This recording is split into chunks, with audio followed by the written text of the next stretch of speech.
ঠাকুরগাঁয়ের হরিপুরে প্রান্তিক কৃষক জহুরুল ইসলাম 28% পতিত জমিতে শীতকালীন অগ্রিম সবজি হিসেবে দেশি ক্ষীরা চাষ শুরু করেছেন। ক্ষীরার গাছ দ্রুত বড় হতে শুরু করেছে এবং তিনি বুক ভরা আশা নিয়ে খেতে পরিচর্যায় ব্যস্ত সময় কাটাচ্ছেন।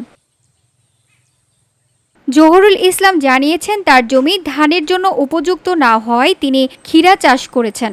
বর্তমানে ক্ষেতে নিড়ানি ও পরিচর্যা চলছে এবং কয়েকদিন পর মাচা দিয়ে চাষ সম্পূর্ণ করার পরিকল্পনা রয়েছে।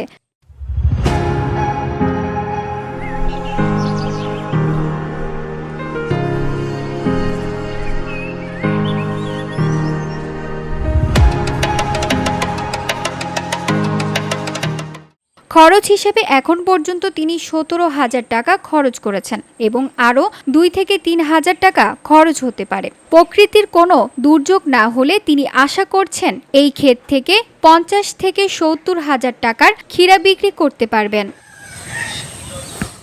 VOD Bangla news desk.